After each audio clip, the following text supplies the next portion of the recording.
मुद्दा बना रहे हैं। ये जनता की भलाई के लिए कैंप नहीं चल रहा था। एक मोटी रिश्वत लेकर के यहाँ पे रविवार के दिन आधार कार्ड बनाए जाते हैं। यदि जनता के हित का कार्य हो रहा है तो उसकी परमिशन होनी चाहिए, और अगर परमिशन भी नहीं है, जनहित में कार्य हो रहा है तो वो निःशुल्क होना चाहिए। आप निःशुल्क का प्रचार करते हैं, रिक्शों के माध्यम से लाउड स्पीकर लगा करके निःशुल्क का प्रचार करते हैं, और जब जनता आपके कार्यालय में जाती है तो आप उसकी फीस बताते हैं। सरकार का उन्होंने कोई जवाब नहीं दिया, चुप्पी साधे रखी।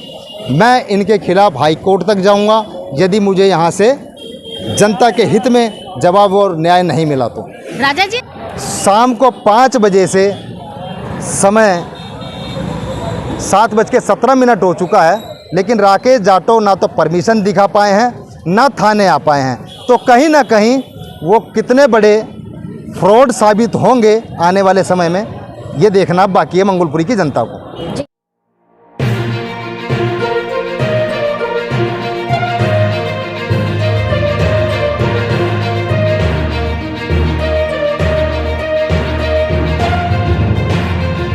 नमस्कार, मैं रेखा दुग्गल, आप देख रहे हैं ओपन चैलेंज 24 न्यूज़। और इस वक्त मैं मौजूद हूं राजधानी दिल्ली की मंगोलपुरी विधानसभा के राजपारक थाने पर।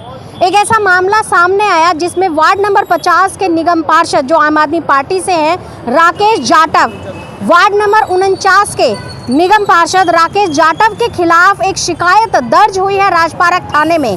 आखिर आम आदमी पार्टी के इस निगम पार्षद के खिलाफ क्या शिकायत दर्ज हुई, क्या पूरा मामला था, हम जानेंगे। सोशल वर्कर राजा जाटव जी हमारे साथ मौजूद है, जो बीजेपी के कार्यकर्ता हैं, लेकिन शुरू से ही कई सालों से ही समाज हित में काम करते आए हैं। साथ में अशोक बिरलान जी हैं, जिन्होंने अभी हाल ही में निगम पार्षद की इलेक्शन जो है यहाँ से बीजेपी की तरफ से फाइट किए थे, और ये सामाजिक मुद्दों पर लगातार बात करते रहते हैं। हम इनसे बात करेंगे। राजा जाटव जी, क्या मामला है पूरा एक बार बता दीजिए। मामला ये है कि आज रविवार का दिन है, 25 तारीख है, और छुट्टी का दिन रविवार को होता है, सरकारी छुट्टी होती है। एमसीडी का एक ऑफिस है जो यहाँ के सैनिटरी इंस्पेक्टर को अलॉट हुआ है वार्ड नंबर 49 के अंदर, जिसको अवैध रूप से यहाँ के निगम पार्षद धर्म रक्षक, जो अपने आप में एक धर्म रक्षक का नाम न जाने कैसे उन्होंने रखा, धर्म रक्षक कहते हैं, वहीं वो एमसीडी के कार्यालय की रक्षा नहीं कर पा रहे हैं, अवैध रूप से उसको अपना कार्यालय बना लिया है, जिसके जीते जागते सबूत आज हमने वहाँ रंगे हाथों पहुंचकर ये आप देख सकते हैं। और कार्यालय के अंदर अवैध रूप से आज रविवार के दिन आधार कार्ड की यदि मशीन लगाई गई है तो ये उन्हें बताना पड़ेगा कि वो आधार कार्ड की मशीन कहाँ से आई। आप आधार कार्ड की मशीन की परमिशन आपको किसने दी, ये आपको मेरे हिसाब से जवाबदेही बनती है उनकी। मौके पर जब पुलिस वहाँ पहुँची, जैसे ही मौके पर वहाँ पुलिस पहुँची तो वहाँ से आधार कार्ड की मशीन को गायब कर दिया गया। यदि उनके पास परमिशन थी तो मेरा मानना है कि जब पुलिस ने परमिशन मांगी है तो उन्हें दिखाना चाहिए था, तो कहीं ना कहीं परमिशन नहीं थी। चोरी छुपे से वो आधार कार्ड की मशीन जो वहाँ लगाई जा रही है अपने कार्यकर्ताओं के, वह एक मोटी रकम लेकर के जो वहाँ पे कार्य पब्लिक के किए जा रहे हैं, कहीं ना कहीं ये गलत है। मंगोलपुरी का दुर्भाग्य है, ऐसी विधायक के साथ साथ और ऐसे निगम पार्षद भी चुन करके यहाँ की जनता ने हमारे बीच में भेजा, और वो इस तरीके का भ्रष्टाचार कर रहे हैं। एमसीडी की ज़मीन पर अवैध रूप से कब्जा कर रहे हैं। अवैध रूप से जो आज रविवार के दिन मशीन लगाई गई है, इसका जवाब उन्हें देना पड़ेगा। हमने एफआईआर की मांग की है। जब हम वहाँ मौके पर पहुँचे, हमने फ़ोटो खींचने की कोशिश करी, वीडियो बनाने की कोशिश करी, तो वो अपने भारी समर्थकों के साथ आकर के वहाँ बदतमीजी करने लगे, जो कि एक चुने हुए जनप्रतिनिधि को ऐसा शोभा नहीं देता है। यदि वो ठीक थे, सही थे, तो उनको तरीके से हर बात का जवाब देना चाहिए था। हमें संतोषजनक जवाब नहीं मिला उनकी ओर से, जिसकी शिकायत हमने राजपारक थाने के अंदर की है। अब देखना यह है कि पुलिस इसके ऊपर कब और कितना एक्शन लेती है। राजा जी, जो तस्वीरें आप दिखा रहे हैं, इसमें लगा है दिल्ली नगर निगम का बाहर बोर्ड, लेकिन अगर ये अंदर की तस्वीर आप दिखाते हैं तो यहाँ लगा है आधार कैंप आम आदमी पार्टी का। ये अंदर एक बोर्ड नजर आ रहा है, लेकिन अगर ये दिल्ली नगर निगम का ऑफिस है तो ये अंदर आम आदमी पार्टी का ये बोर्ड क्या है, किस तरीके से वो आम आदमी पार्टी का बोर्ड को देख सकते हैं। कहीं ना कहीं ये सीधा ये दर्शाता है कि आम आदमी पार्टी का कार्यालय इसे अवैध रूप से बना लिया गया है। और रविवार के दिन जबकि एक सरकारी छुट्टी है, सैनिटरी इंस्पेक्टर को फ़ोन किया गया, यहाँ के एसएस को फ़ोन किया गया, किसी प्रकार का उन्होंने कोई जवाब नहीं दिया, चुप्पी साधे रखी। मैं इनके खिलाफ हाई कोर्ट तक जाऊँगा यदि मुझे यहाँ से जनता के हित में जवाब और न्याय नहीं मिला तो। राजा जी, अगर ये आधार कार्ड का कैंप जो चल रहा था ये जनता की भलाई के लिए तो चल रहा होगा, फिर आप क्यों इसे मुद्दा बना रहे हैं? ये जनता की भलाई के लिए कैंप नहीं चल रहा था, एक मोटी रिश्वत लेकर के यहाँ पे रविवार के दिन आधार कार्ड बनाए जाते हैं। यदि जनता के हित का कार्य हो रहा है तो उसकी परमिशन होनी चाहिए, और अगर परमिशन भी नहीं है, जनहित में कार्य हो रहा है तो वो निःशुल्क होना चाहिए। आप निःशुल्क का प्रचार करते हैं, रिक्शों के माध्यम से लाउड स्पीकर लगा करके निःशुल्क का प्रचार करते हैं, और जब जनता आपके कार्यालय में जाती है तो आप उसकी फीस बताते हैं, तो कहीं ना कहीं ये दुर्भाग्य की बात है।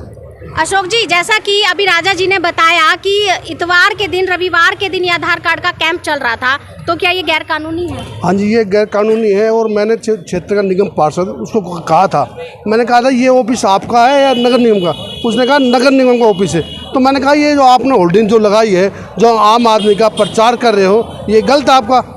और एक दिल्ली नगर निगम के ऑफिस में आम आदमी का प्रचार करना बहुत गलत है, और इसके बारे में हमने शिकायत राजपाल थाने में कर दी है, इसके ऊपर एफआईआर दर्ज करवा के रहेंगे।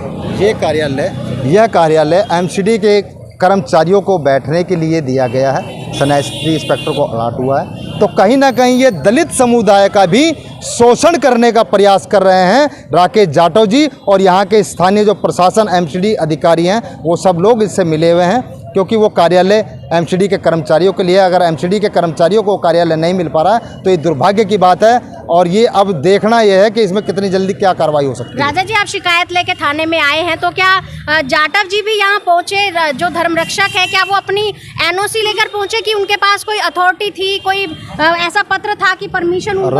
राकेश जाटव जी से वहीं मौके पर पुलिस ने परमिशन मांगी, लेकिन राकेश जाटव जो अपने आप को धर्म रक्षक कहते हैं वो परमिशन नहीं दे पाए, पुलिस को परमिशन नहीं दिखा पाए। पुलिस ने उन्हें आदेश भी दिया कि आप थाने आ जाइए, ये पक्ष भी थाने जा रहा है और आप भी अपने थाने आ जाएं परमिशन को लेकर के। लेकिन शाम को 5 बजे से समय 7:17 हो चुका है, लेकिन राकेश जाटव ना तो परमिशन दिखा पाए हैं ना थाने आ पाए हैं, तो कहीं ना कहीं वो कितने बड़े फ्रॉड साबित होंगे आने वाले समय में, ये देखना बाकी है मंगोलपुरी की जनता को। जी अशोक जी, आप क्या कहना चाहेंगे? मैं कहना चाहता हूँ, कुछ दिन पहले मैंने आरटीआई लगाई थी, आरटीआई के माध्यम से एमसीडी ने 6.5 लाख रुपये खर्चा दिखाया गया है, और ये दिल्ली नगर निगम के कर्मचारी के लिए ऑफिस खोला गया है, लेकिन क्षेत्रीय निगम पार्षद अवैध कब्जा जान कर रखा है, और कहीं न कहीं होशियार सिंह और एसएसबी मिली भगत से कार्य चल रहा है। अब ये सोचने वाला विषय है कि क्या इस तरीके से बिना परमिशन के आधार कार्ड कैंप लगाकर जो यहाँ आधार बनाया जा रहा था लोगों का, और बताया भी जा रहा है कि एक फीस भी वसूली जा रही थी, तो इतवार का दिन, रविवार का दिन जो होता है वो सरकारी छुट्टी का दिन होता है, और अगर उन्होंने लगाया भी जनता की भलाई के लिए तो परमिशन वो अभी तक भी क्यों नहीं दिखा पाए। और इसी बात को लेकर जनता जो है और बीजेपी के जो कार्यकर्ता हैं, जो सोशल वर्कर हैं, वो पहुंचे हैं थाने में शिकायत दर्ज कराने। आगे इस पे क्या कार्रवाई होगी, इसका क्या निचोड़ निकल कर सामने आएगा, मैं आपको ज़रूर दिखाऊंगी। कैमरा पर्सन अमित सैनी के साथ मैं रेखा दुग्गल, ओपन चैलेंज 24 न्यूज़।